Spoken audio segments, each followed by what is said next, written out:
Sometime in the thinning light of an autumn evening, a pregnant woman named Sarah Martinez stumbled out of her battered Jeep and into the silence of the Colorado Rockies, her breath spiraling into the cold as if fleeing her body, just like she'd fled everything else. 8 months pregnant, betrayed by her husband, hunted by secrets she hadn't yet uncovered, she stood before what remained of her grandfather's cabin, rotting beams, broken windows, and a porch sagging like a forgotten grave marker on the edge of the wilderness. She had come here seeking refuge, but the moment her boots hit the warped floorboards, the mountain wind seemed to whisper warnings through the shattered frame. Inside, dust drifted like ash over abandoned furniture, claw-marked walls, and a faint, cloying sweetness that made her stomach twist.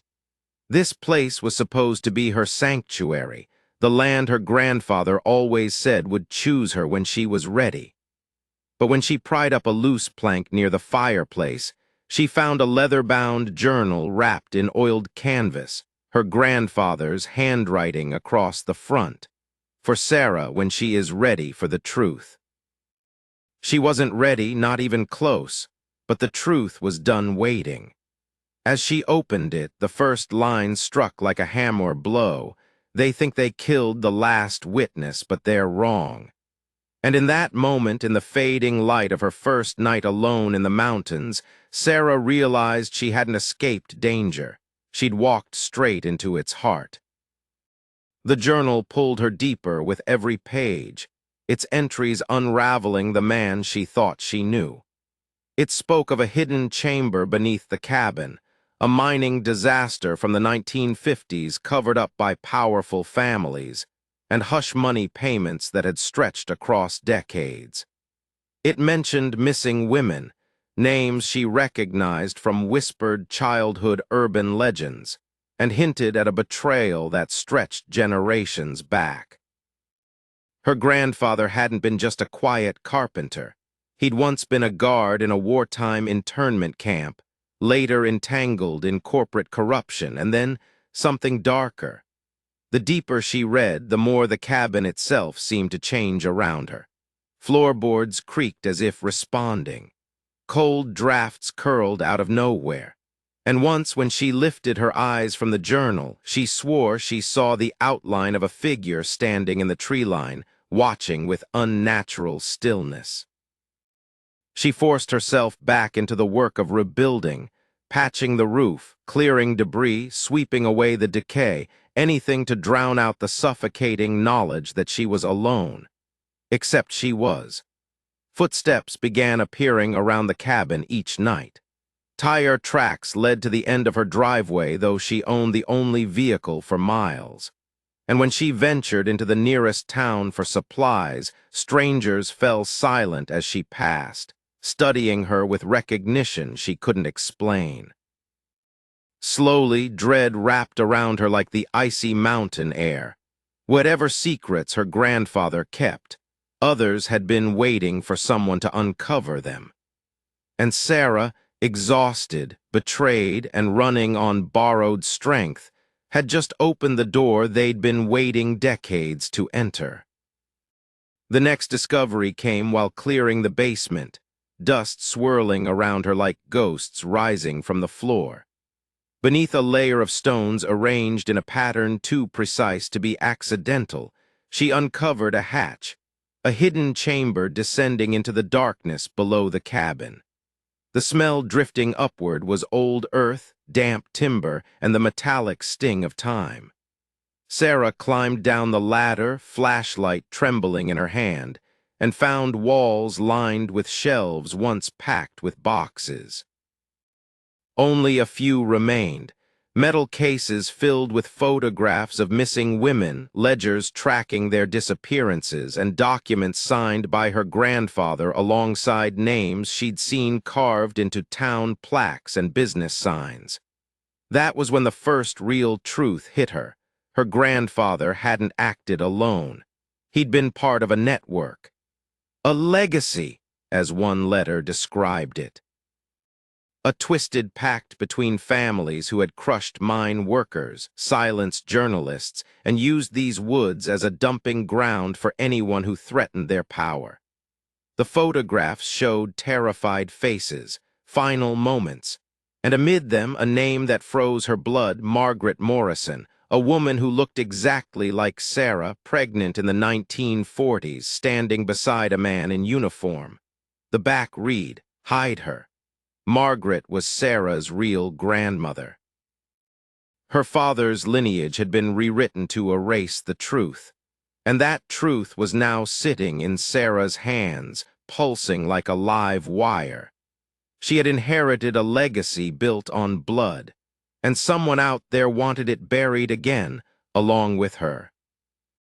The knock on her door arrived at dawn, sharp and confident, followed by a woman's voice claiming to be the local doctor. But Sarah hadn't given anyone her address. Through the warped glass, she glimpsed a tall figure in expensive outdoor gear, her posture too poised, her smile too controlled. "I think you have something that belongs to my family," the woman called. Sarah said nothing. "I know who you are, Sarah. I know what you've found." The woman paused, tone sharpening. "And I know you're alone out here." Sarah's pulse thundered in her ears. The journal entries mentioned a surname: Blackwood, powerful, ruthless protectors of the mining corporation responsible for the collapse. And now one of them stood on her porch. "I'll be back tomorrow," the woman warned. "Decide whether your child is worth protecting dead people's secrets." That night, as the wind tore through the trees and shadows pressed against the windows, Sarah realized the danger was no longer vague or distant. Someone knew exactly what she'd found, someone who had already killed for it. She barricaded the doors, clutched the rifle her grandfather once kept over the mantel, and stayed awake as footsteps circled the cabin's perimeter. Slow, deliberate, the watchfulness of a hunter. And above the rising panic, above her pounding heart, she felt the swift kick of the baby inside her, alive, afraid, and pleading for escape. The storm that struck that night was violent enough to bend the treetops, lightning tearing open the sky. But the storm outside couldn't compete with the storm inside the cabin. Voices carried through the wind, multiple voices, men calling instructions, beams of flashlights cutting through the rain as they swept the forest searching for her. Sarah fled to the hidden cellar, just as her grandfather once had, sealing herself beneath the floor while boots thudded across the boards above her. From the cracks between planks, she saw them searching, 3 men, one of whom she recognized from a photograph in the hidden chamber. Her grandfather's old partner, her family's longtime friend, and now her pursuer. "This place should have burned years ago," one muttered. "The old man kept too much." Another voice, the leader, responded, "Find the documents. If she has them, she doesn't leave these mountains." Sarah's hands shook violently as she held the waterproof bag containing the photos, journal, and evidence. The men tore through the cabin, opening every drawer, flipping furniture, cursing under their breath. The baby twisted inside her, sensing the terror radiating through her bones. The storm crashed again, louder this time, and in that blinding flash of lightning she saw one truth with horrifying clarity. If they found her, there would be no mercy. She waited in suffocating silence until their boots retreated. And when the voices finally faded into the storm, Sarah knew she had run out of time. Staying meant dying. She slipped into the forest before dawn, following a deer path her grandfather had once shown her on childhood visits she barely remembered.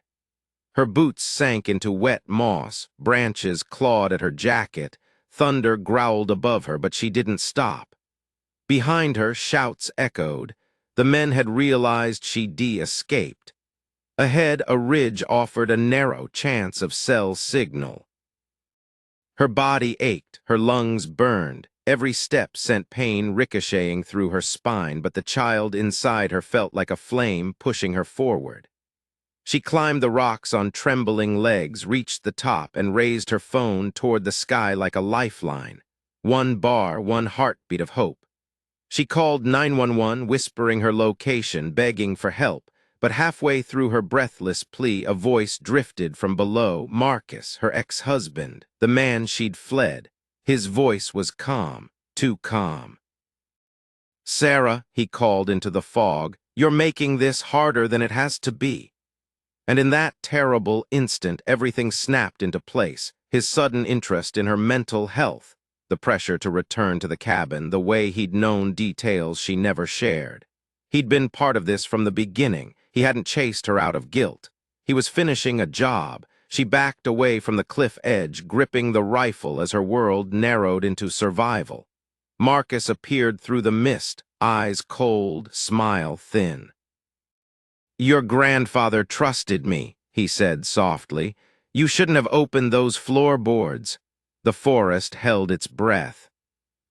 The confrontation was violent, desperate, and terrifyingly fast. Marcus lunged, grabbing her wrist, shoving her back against the rocky ledge. She fought like a cornered animal, swinging the rifle, clawing at his hands, gasping as he whispered threats about burying her where no one would find her. But the mountains were on her side. A crack of thunder split the air, startling him for half a second, just long enough for Sarah to break free. She stumbled, slipped on wet stone, and the rifle skidded toward the edge. Marcus charged again, snarling about the legacy her grandfather had ruined, the documents she'd stolen, the baby that complicated everything. But headlights cut through the fog, a sheriff's vehicle grinding up the ridge. Marcus turned, stunned, and in that moment, Sarah shoved him away with every ounce of strength left in her batter. Body, he fell hard, rolled against the rocks, and officers flooded the ridge with shouts and commands. In minutes, Marcus was in handcuffs, cursing her, screaming that she didn't understand what she'd inherited. The sheriffs pulled her into the truck, wrapped blankets around her shivering body, and drove her down the mountain as the storm finally broke behind them. She looked back only once. The ridge stood silent again, fog curling like ghosts around the trees. She wasn't sure if the mountain had protected her or warned her. But she was alive, and her child was alive, and the truth, now in the hands of investigators, was finally free. In the days that followed, the cabin burned to the ground, an act of arson committed by the same men who hunted her, destroying the last physical remnants of a legacy built on lies, violence, and buried women. But the evidence Sarah carried delivered justice at last. The mining cover-up, the missing persons, the secret network, every tangled thread of horror her grandfather had been entangled in was exposed to daylight for the first time in half a century. And in that light, Sarah chose something new. Not the cabin, not the legacy, but freedom, real freedom. She moved into a small rental in town where the morning sun warmed the windows and strangers smiled without hidden agendas. She rebuilt her life with hands that remembered carpentry, strength, and survival. And when her daughter was born, Sarah held her in trembling arms and promised her a life unbound by the ghosts of their past. A life shaped by truth, not secrets, by courage, not fear, and by love, not legacy. If this story moved you, if you felt the cold of the forest or the weight of the secrets Sarah uncovered, please like, comment, and subscribe. Your support helps these stories reach others who love journeys into the shadows and back into the light. And tell me, where are you listening from, and what time is it as you're hearing this story right now?